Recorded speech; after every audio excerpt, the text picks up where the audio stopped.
Nu tai kaip jums vaizdas daug mato? O ten važiuokit rytas jau. Taip, mes šiaip iš tikrųjų čia nėra taip tamsu, kaip jums dabar atrodo. Aik, tu savo nieko nesimato.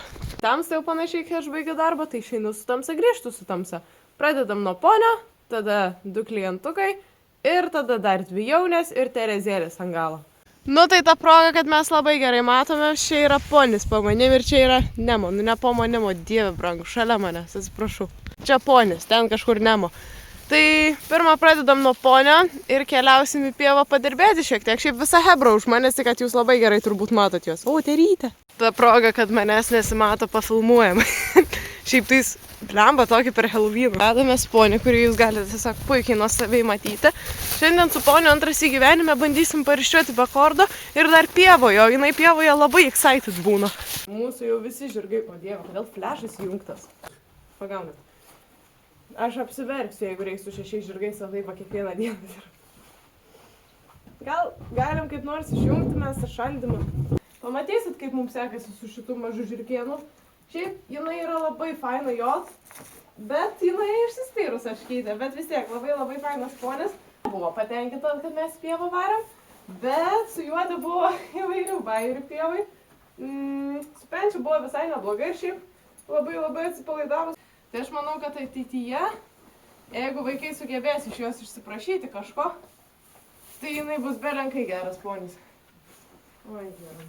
Paaugo, tai žodžiu, apie tas kilpas tęsiant. Dabar labai fainai, kad jau galiu joti, kaip sakant, su pilnai savom kilpam. Ir normaliai atrodyt ant tokias žirkieno. Mūsų pirmasis dienos dublis, ponis.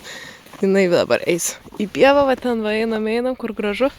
Taip, kokia graži kumelytė. Pagaliau, va.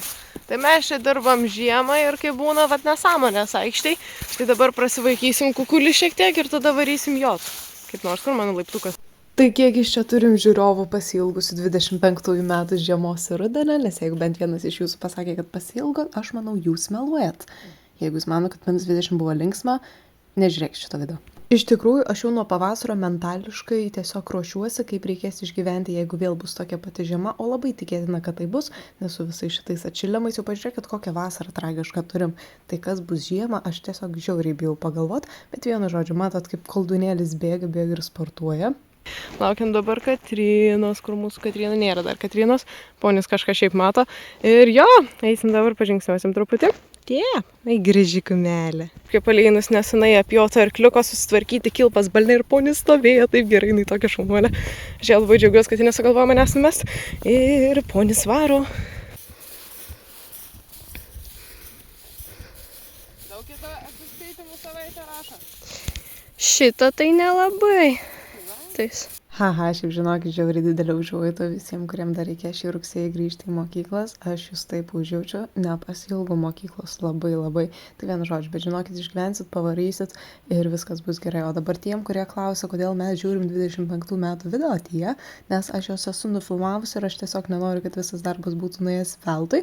Tai taip, galbūt po metų, bet mes vis tiek įkelsim šitus video, bet aš jums pažadu greitų metų pabandyti pasistengti iš vasaros į šių metų su GoPro nufilmuoti dar vieną normalų video. O šnekant apie ponę, labai faina ir juokinga dabar yra žiūrėti į šitas video, nes čia buvo dar pirmosios ponė riščios be kordo, tai matot, kaip truputuką ir jai sunku, ir man sunku, ir mes dar pievai, ir ponis nenori judėti prieki. O paradoksas tame, kad iš tikrųjų šiemet ponis išvažiuoja į varžybas ir ne su manim, bet aš padedu ponį paruošti varžyboms, tai jo, matysit greičiausiai ponį, labai tikėtina bent jau varžybiniai aikštėj, tai kai čia jinai dar vos pariščiuoja, dabar jau šoka maršrutas, tiesiog labai didžiuojasi šitų nuostabių ponių.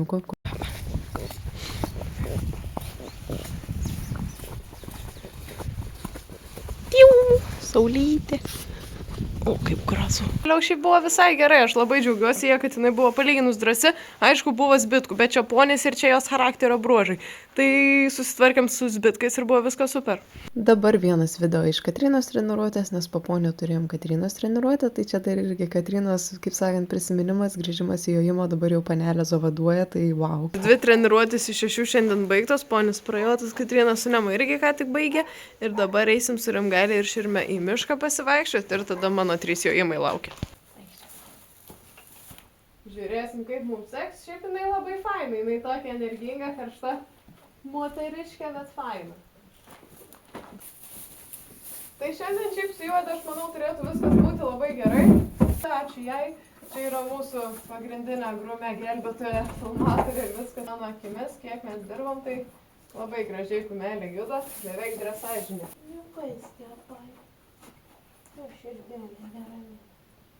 Sportininkas tai jos ir turi tą išskirtinę gražią bėgseną, palyginus su kaimetu. Man gal asmeniškai atrodo, kad Pepe, gal kad jaunesnė, dar taip kojas labiau stengiasi kelti. Mes sugalvosim pavažinėti kažkur, tai manau rezultatus neblogus skintų jos abi. Galva nebeveikia, bet reikia kaip nors pratintis prie tokio gyvenimo. Sakei, kad netyčia, ne? Tipo netyčia. Ir gerai.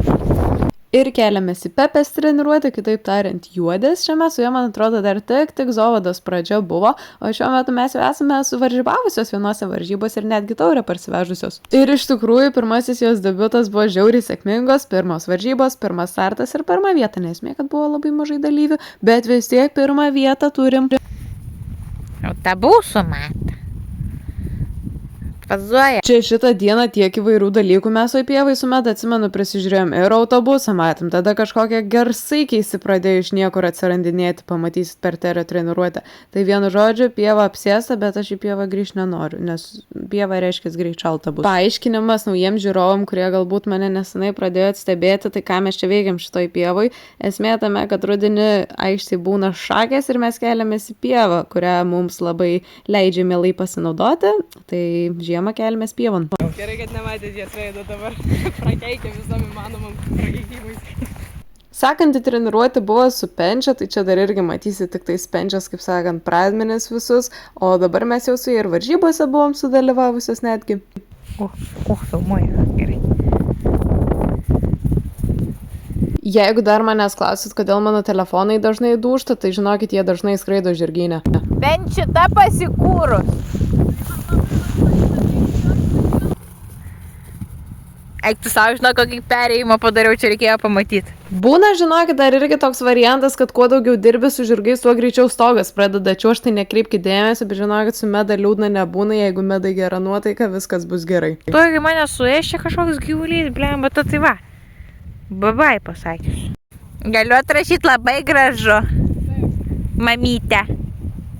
Dar vienas bairis, kas būna žirgynė, tas realiai turi mano telefoną labai ilgai rankose, tai ir žinutės gali perskaityti ir viską, tai žinokit, privatumo nėra, galit man net nerašyti, jeigu kažką norit privačiai pasakyti, nes galimai ne vienas žmogus matys tą žinutę. Aš atviras žmogus, nieko neslepiu, bet vienu žodžiu, turim Penčią Zovadą ant kordo, o jėtau, taigi čia dar visų pradžių pradžia Zovadas tik buvo, bet vat su Penčia, kas ir iki dabar yra fainai išlikę, jinai yra pasikūrus, parako turinti, bet čia buvo problema, kad tas parakas dar buvo nekontroliuojamas. Šiuo metu mes jau esam pilnai susitvarkiusios Zovadą ir kadangi mūsų aikštė nėra didelė, o kumelė šita yra viena iš didžiausių, ką aš turiu, tai labai ilgai reikėjo mokytis, kad jinai suprastų, jog reikia nelėkti. Tai sveiki sugrįžę, šiek tiek nekalbėjom. Ką mes jau liko teris tik ir viskas, paskutinis dublis. Tikiuosi viskas bus gerai, nori šoks, dabar Penčia užkandžiavė, Meda išėjo teriuką man atvest. Jo. Jau kas, bet Penčia jojime yra visiška svajonių kumelė Jėzu, kaip žodžiu nerinku. Žodžiu, labai faina kumelė jot, reikia charakterį susitvarkyti ir bus tobula. Oi. Jie gali suktis.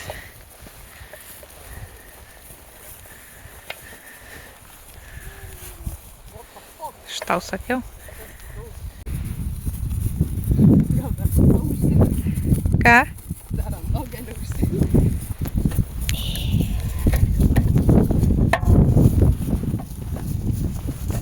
Čia tai biški baisu man. Neturiu už ką užsikabinti. Nu, jeigu nosis lūš antrą kartą, tai žinokit. Koja tai koja. Tai kur tu bėgi?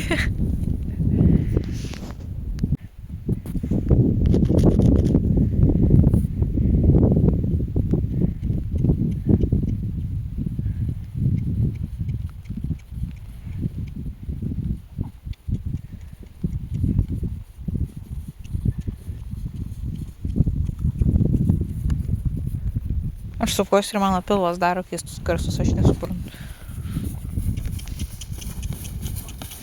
Jei. Labai jokingai skamba. Bet žinai, kas parašė svarbu. Toks piep. Kai aš žinau, toks angle, tai man atrodo, čia greičiau aš kojas išsisuksiu. Dabar jeigu krysiu, tai žinau, krysiu. Bandau tryšiam apsisukti, matai. Bandau būti tas modernus stovas.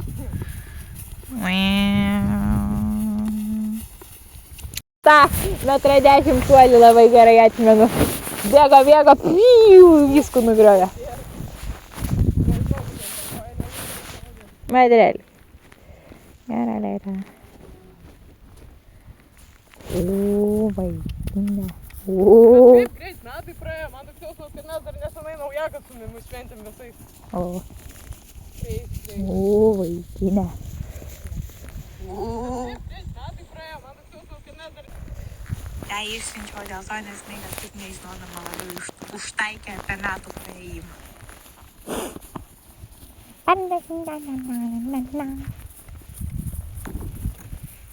Somewhere.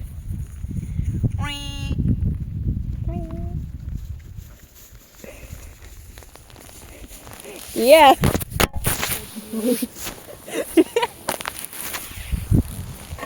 Nieko tokio, telefonas nedužo, viskas gerai. Ėmė trešėt.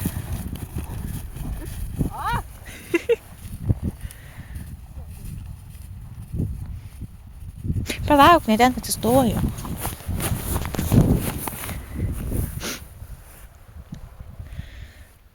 Ir paskutinė dienos treniruotė buvo su mano pagrindiniu žirgu, tai yra teriukas meškiukas, žiauriai fainas berniukas, matas kaip primot moku, kai nori. Vienu žodžiu, kaip matot, jojom be balno, su balneliu skirtam jojimui be balno, taip labai absurdiškas terminas, bet jisai jau toks yra. Tai vienu žodžiu, kaip sakant, labai šiaip kvailas sprendimas buvo paskutiniam žirgui pasilikti šitą jojimą be balno, bet, kaip sakant, jos niekas nesustabdys ir mes kojas žudom iki galo. Tai vienu žodžiu, smagi treniruotė buvo, šiaip patiko, tai ir žiauriai pasikūręs buvo. Na ir čia šiaip pradžioj dar girdėjau daug medos įgarsinimų, nes kaip ir sakiau, kažkokių vaiduoklių pievai buvo atsiradę iš niekur nieko, tai garsų mes įvairių prisiklausėm. Realiai visiškas Helovynas. Na čia matot labai puikų sustojimą, tiesiog nuostabus užėjimas į kliūtyje, taip ir toliau, bet nieko tokio, mes pasitaisom, tai tiesiog reikia labai daug signalų iš kojos duoti ir aš kartais tą šiek tiek primirštu, nes per daug pradedu juo pasitikėti, tai šito reikia nepamiršti, kai duodi koją atsiranda ir gazas. Kadangi jau vis užsimenu apie varžybą šitame video, nes realiai čia šitas video, kur dabar žiūrite, yra beveik prieš metus, praeitų metų rudenį filmuotas, tai galiu truputį pasakyti, kiek mes įveikėm ir ką mes pasiekėm per šiuos metus. Tai vienu žodžiu, ne per seniausiai parsivežėm pirmą vietą iš varžybų su teriuku, aš labai džiaugiuosi. Ir taip, čia bus mano vienas didžiausių pasiekimų gyvenime, nes kad mes pasiektume tą pirmą vietą, reikėjo be galo daug ašarų, pinigų, žiauriai nesveikai daug darbo ir mes vis tiek įveikėm. Tai vienu žodžiu pasiekimas tikrai labai didelis. Oho, koks. Oho, kaip jūs mokat?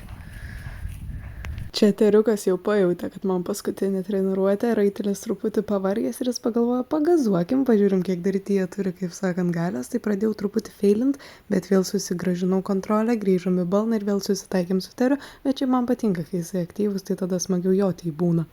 Ir matote vienus paskutinių jau šuolių šitame video, kadangi nenufilmavau normalios pabaigos, tai mes turėsim atsisveikinti per treniruotę šitą. Kaip gražu.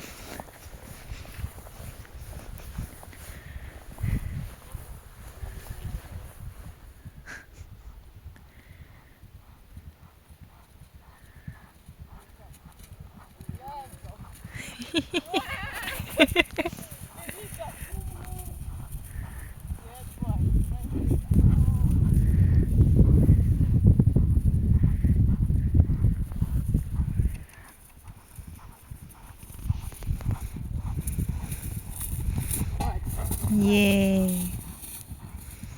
Ir galiausiai paskutinis šiandienos treniruotės šuolis su teriu, man atrodo, čia 1,5 m bus, tai vad be balno įveikėm, visai neblogai, aukštas irgi visai toks nemenkas. Norėjau padėkoti visiems, kurie žiūrit mano video, palaiko tiek per Instagramą, TikTok ir tą patį YouTube'ą, tikrai esat nuostabus. Aš tikrai nuoširdžiai atsiprašau, kad keliu praeitų metų video, bet aš nenoriu, kad tiesiog visas filmavimas būtų nuėjęs veltui, tai kad ir beveik po metų, bet aš vis tiek jums sukelsiu šitus video, tačiau nebijokit, bandysiu, jeigu išeis su GoPro nufilmuoti greitų metų irgi kokį video, o jeigu bus gera nuotaika, tai kitą savaitę padarysiu dieną su mumis.